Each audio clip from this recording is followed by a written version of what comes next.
pouco sobre as doenças causadas por protozoários. Na última aula a gente tratou de algumas doenças, né? Leishmaniose, doença de Chagas, a malária. Hoje a gente vai tratar aí, vai falar um pouco a respeito da giardíase, da amebíase, da toxoplasmose e da tricomoníase.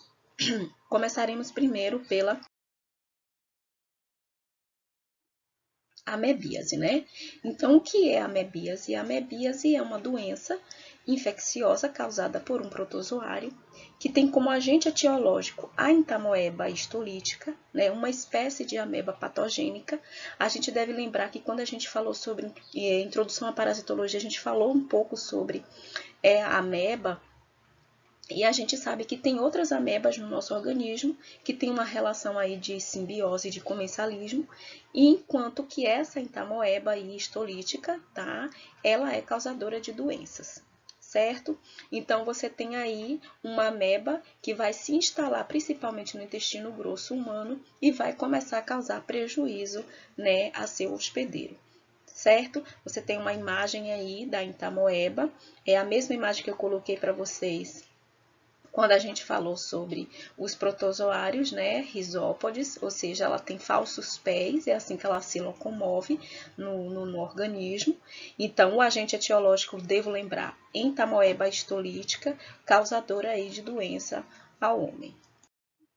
Como é que se dá a transmissão, né, da amebíase, né? Através de água e de alimentos contaminados, tá? As imagens aí mostram, né, esses cistos que são encontrados aí nos alimentos, nas frutas, quando não são higienizados e nós fazemos a ingesta, tá? Então, por meio da água contaminada, dos alimentos contendo os cistos, né, que foram eliminados com as fezes por outra pessoa já contaminada. Então, você tem um ciclo que vai se repetindo se você não tem o saneamento básico, tá? A maioria das doenças parasitárias, elas ocorrem pela falta do saneamento básico. Como é que se dá o ciclo, né, da amebíase, né, em seu hospedeiro? Então, qual é o ciclo de vida? Qual é o ciclo biológico? O ciclo biológico é o ciclo monoxênico, tá? Por que monoxênico? Porque ele se passa em um único hospedeiro. Então, você tem aí, né, nesse esquema, né, o cisto maduro, ele vai ser ingerido, né, pelo homem, tá? Vai ocorrer um desencistamento, certo? E no intestino delgado, tá? E aí você tem aí vários cistos fazendo multiplicação, né? Por divisão binária, tá? E vão sair nas fezes, né? Vão ser eliminados nas fezes, certo? E contaminar o meio ambiente se eu não tenho saneamento básico. Esses cistos, eles podem sobreviver durante muito tempo, tá, no ambiente, até ser, né, ingerido novamente, né, pelo homem, em frutas, verduras, em água contaminados e continuar seu ciclo, né? Essa doença tende a se desenvolver, né, numa forma mais grave quando elas rompem aí, né, a mucosa intestinal e podem se alojar aí no fígado, causar lesões no fígado, nos pulmões, no cérebro. Então aí eu tenho um ciclo, né, uma doença mais grave, né, uma fase da doença mais grave, né, em se tratando desse protozoário. Quais são os sintomas, né, da amebíase? Você tem as disenterias sanguinolentas, as cólicas abdominais, náuseas, vômitos, o emagrecimento e a fadiga muscular, tá? Desinterias sanguinolentas. Por que isso, desinteria sanguinolenta? A gente não pode confundir desinterias com as diarreias. Por quê?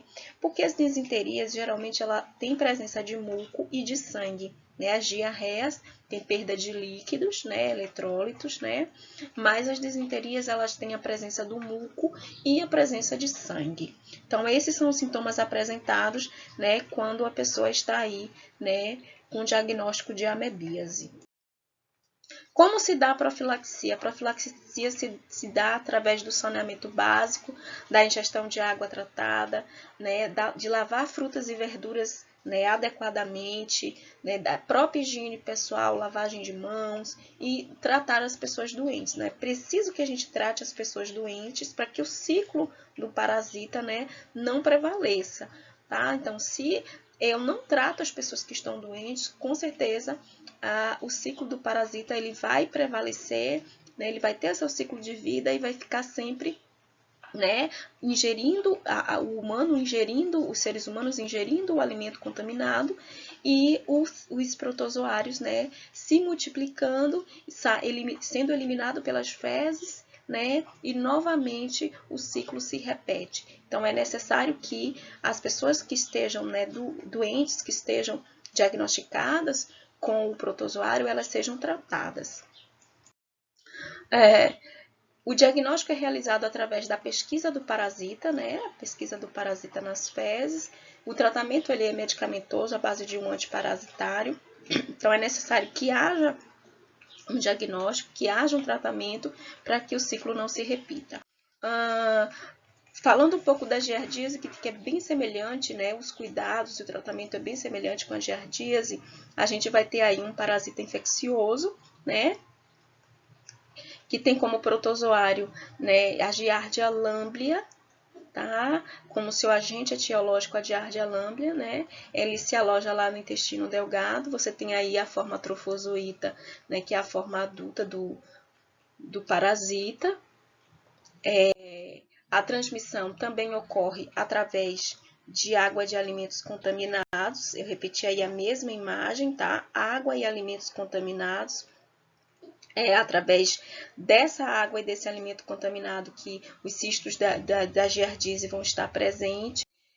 Os sintomas também são muito semelhantes aos da amebíase. Você vai ter cólicas abdominais, flatulência, distensão abdominal. Bom, se você tem flatulência, provavelmente vai ter essa distensão abdominal.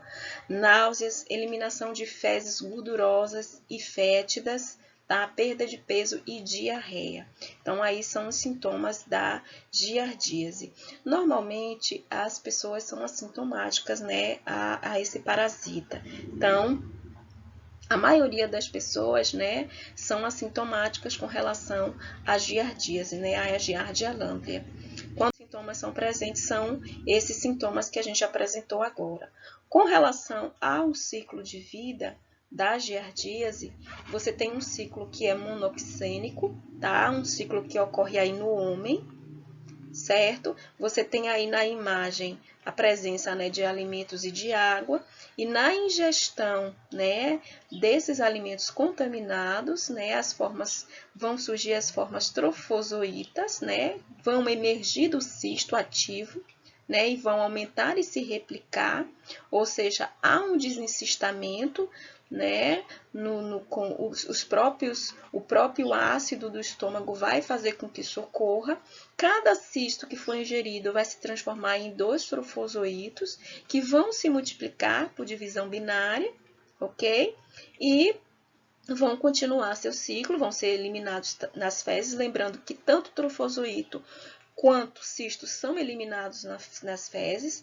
Os trofozoítos eles não vão sobreviver, né, fora de seu hospedeiro, mas os cistos sobrevivem e são eles que vão continuar o ciclo aí, contaminando a hortaliças, frutas, certo? E se o homem faz a ingestão desses alimentos contaminados sem serem lavados ou higienizados adequadamente, né, eles novamente adquirem aí a giardíase, né?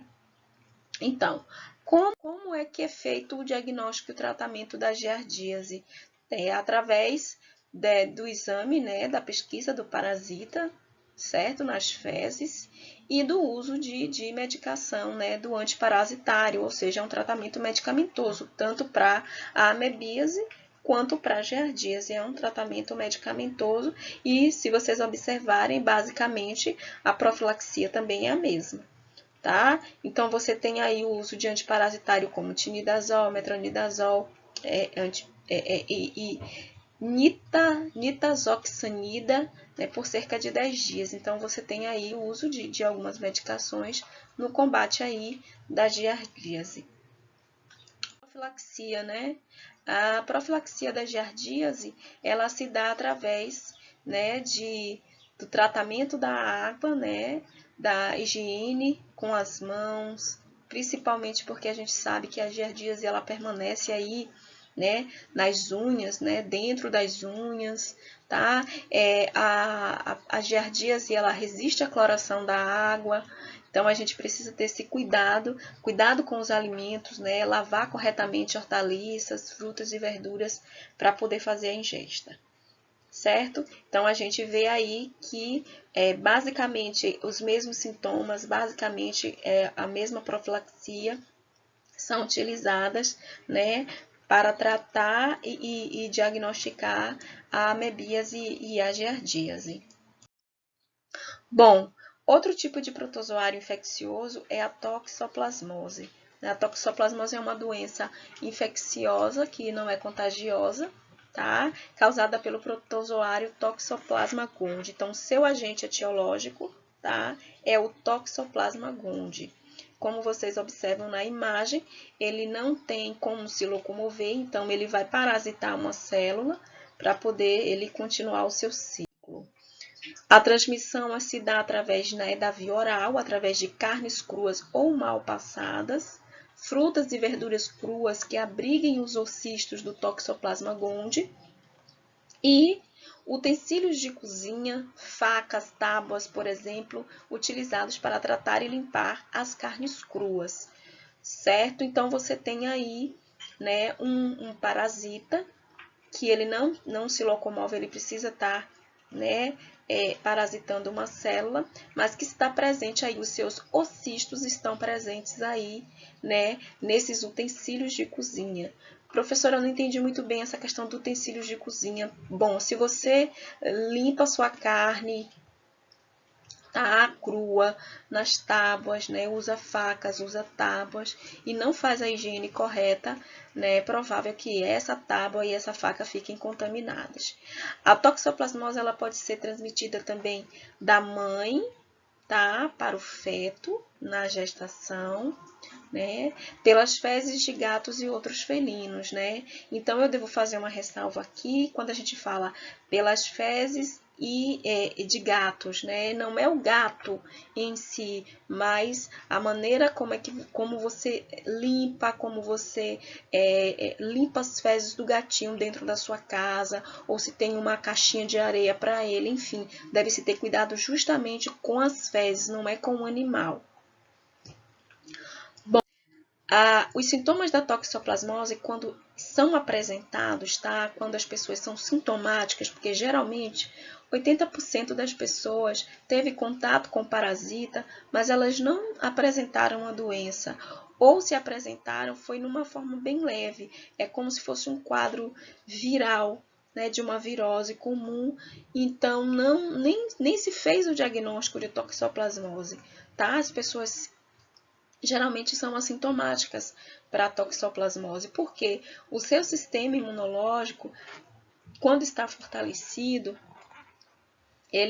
a pessoa consegue combater o parasita, certo? Mas quando as pessoas são sintomáticas, você tem aí manchas pelo corpo, você tem confusão mental, convulsões, encefalites, tá? O aumento do fígado, o aumento do baço, tá? Miocardite, pneumonite, ou seja, afeta pulmão, coração, tá? Os linfonodos aumentados. Eu coloquei aí para vocês uma imagem, né, que mostra que o nosso corpo, né, em todas as regiões tem os linfonodos, tá? Esses linfonodos, quando eles estão combatendo alguma infecção, eles tendem a ficarem aumentados.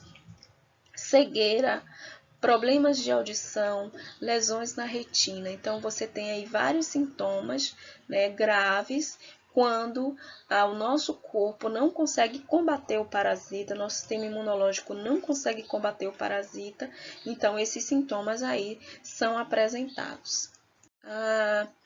Com relação ao ciclo de vida da toxoplasmose, a gente tem um ciclo que é um ciclo heteroxênico, tá?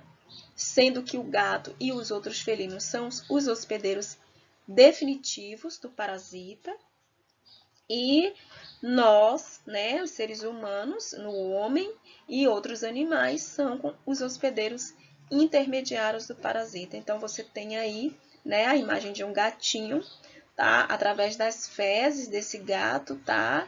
Os ocistos vão ser eliminados, certo? Eles desinsistam e contaminam aí água e alimentos desses animais, como bovinos, suínos, equinos, né? E ao fazer a ingesta dessas carnes cruas, né? Desses animais que estão contaminados, que também são hospedeiros intermediários, certo?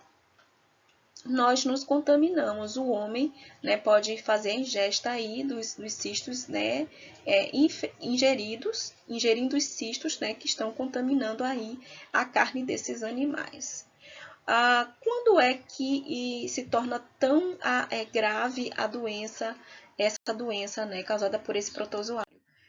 Quando a mulher está gestante. Então, a toxoplasmose congênita é a forma mais grave da doença, né? Porque ela resulta na transmissão da mãe, né, para o feto através da placenta durante a gestação, né, durante a gravidez. Tá? As possibilidades de aborto aumentam muito nos primeiros meses, né, da gestação, tá? Então é necessário que a mãe, né, a mulher, quando fique grávida, faça o acompanhamento, né, correto, pré-natal, corretamente, justamente para, né, detectar esse tipo de parasita, né, através dos exames, né?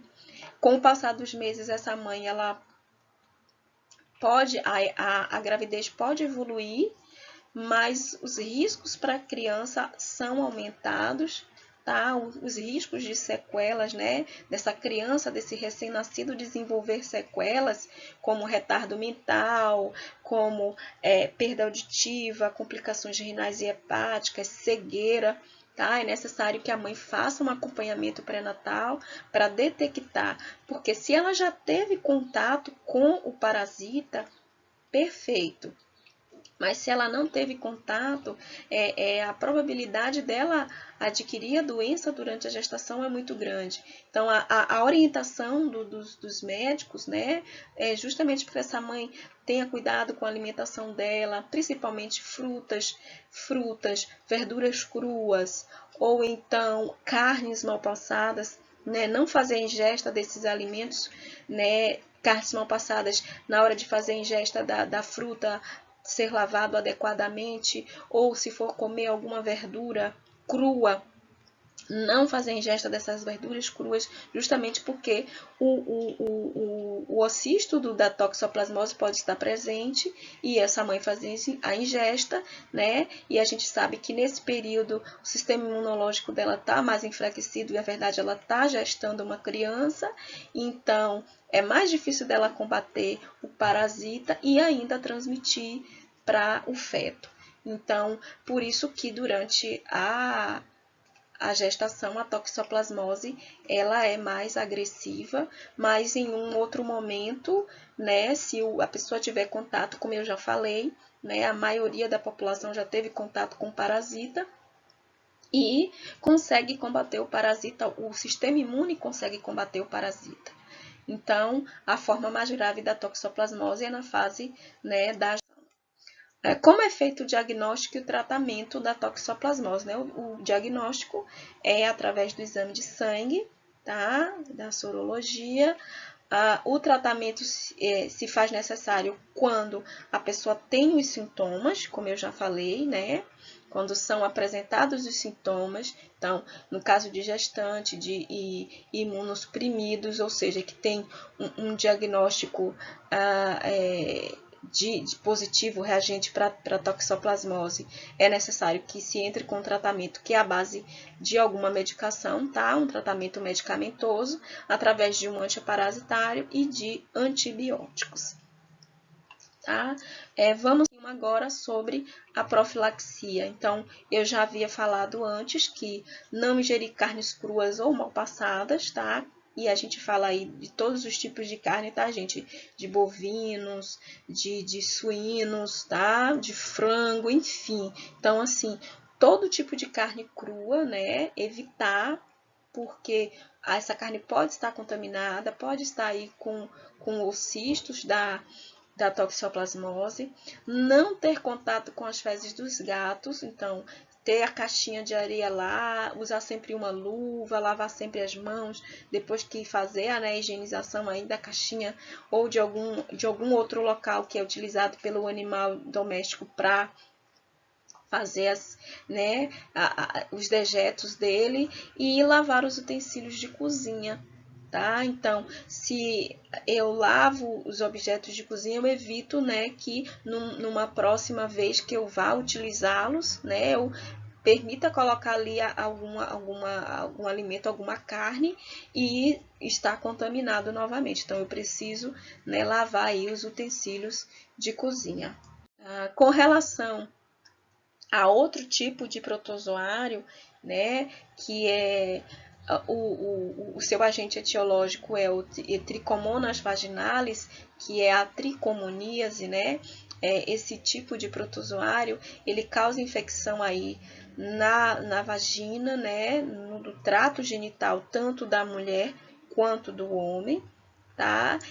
Observando a imagem, você vê que ele é um protozoário flagelado, certo? A locomoção dele é através dos flagelos. Então, esse agente etiológico, essa tricomoníase é uma doença, é uma IST, uma infecção sexualmente transmissível, tá? Mas eu posso adquirir ela através também de sanitários e banheiras contaminados e através de roupas e toalhas íntimas, tá?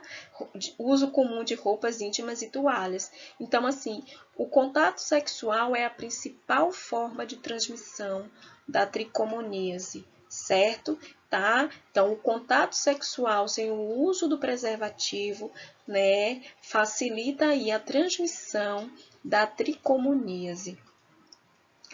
Por que banheiros, professora, e roupas? Não entendi. Me explique isso direito. É porque os estudos mostram que crianças de 7 anos, de 8 anos, foram contaminadas com a tricomoníase. Então, como essas crianças foram contaminadas, Então, a gente sabe que esses cistos, eles saem, na urina, tá? E nas secreções, secreções vaginais, certo? Então, o banheiro é um local, o banheiro é um local onde pode haver contaminação, da tricomoníase desses cistos, tá? As roupas que são compartilhadas, às vezes as pessoas compartilham roupas, toalhas, roupas íntimas, elas não devem ser compartilhadas justamente por causa dessa transmissão, ok? Então, quais são os sintomas da tricomoníase, Então, assim, corrimentos, dores, coceiras intensas, ardor ao urinar, e desconforto na relação sexual, infecções na vagina, tá? Essas infecções, o que acontece com a tricomoníase? Se ela não for tratada, ela pode virar uma vaginite, tá? Uma infecção aí na vagina e na uretra, tá? Então, principalmente as mulheres, elas são mais acometidas, com a tricomoníase, porque ela tem um canal aí da uretra muito curto, então elas são mais afetadas, por esse parasita, tá? A gente tem uma imagem aí, a mucosa da vagina, um corrimento que ele tem um aspecto espumoso, certo? Então, é necessário que a gente observe, nós mulheres, observemos aí, possamos observar o nosso corpo, e no aspecto, das secreções, certo? Para que a gente possa procurar um médico, tá? E começar a tratar, esses sintomas, o ciclo de vida, o ciclo biológico, Você tem um ciclo aí que é um ciclo monoxênico, tá? Que se passa num único hospedeiro, certo? No homem, tá? Você tem aí uma mulher e um homem, tá? Esses trofozoítos, eles vão estar se desenvolvendo, nas se desenvolvendo e se multiplicando por divisão binária. Você vai encontrar ele nas secreções vaginais, prostáticas, certo? E aí ele fica na região da vagina, da uretra, no orifício da uretra, e num contato aí sexual com seu parceiro, ou namorado, ou marido, tá? Você acaba transmitindo, certo? A tricomoníase, transmitindo o parasita, tá? Se você não se cuidar e não usar o preservativo, você vai transmitir para o seu parceiro esse parasita, certo? Ok, vamos lá. Como é que se faz o tratamento da tricomoníase? Bom, e o diagnóstico, né? O diagnóstico é através do exame, né, do Papa Nicolau, vai retirar as secreções vaginais, né? O exame é microscópico, a cultura da urina e de suaves uretrais no homem também, certo? Para poder fazer a coleta dessas secreções para exame diagnóstico. E num resultado aí positivo, o tratamento se faz com metronidazol e o tinidazol oral, tá? O tratamento deve ser feito também nos parceiros sexuais, certo? Porque se você passou para o seu parceiro, tá? É necessário que ele também faça o tratamento, tá? Para eliminar o parasita, senão vai haver uma reinfecção, tá? Então, é necessário que os dois façam, né, o tratamento seja em conjunto. A profilaxia da tricomoníase, ela vai ocorrer aí no uso do preservativo em todas as relações sexuais. O limite, o número de parceiros, né, e parceiras sexuais, e não compartilhe toalhas e roupas íntimas. Então, é necessário que haja aí uma profilaxia, né, da doença, para que a doença não continue o seu ciclo. As mulheres devem ter mais atenção ao seu corpo e observar, principalmente porque há um desconforto quando a pessoa vai urinar, há um prurido intenso, uma coceira intensa nessa região, há vermelhidão nessa região, tá? Os homens são assintomáticos, nem sempre os homens sentirão os sintomas, tá? Então, as mulheres são mais acometidas, então elas precisam prestar atenção no corpo delas, e se a presença de corrimento aí amarelo esverdeado precisa ser tratado, tá? Precisa ter o acompanhamento ginecológico, fazer o preventivo para detectar esse tipo de parasita e para eliminar, né, ele através, né, da medicação, do uso da medicação. Então, a gente permanece, né? Nós ficamos por aqui com relação às doenças causadas por protozoários. É necessário que vocês revejam outras aulas, que vocês façam as atividades, realizem as atividades são excelentes para que a gente possa estar estudando e assimilando o assunto, tá? E eu deixo com vocês aqui essa aula de protozoários, né? De doenças causadas por protozoários, e até uma próxima aula.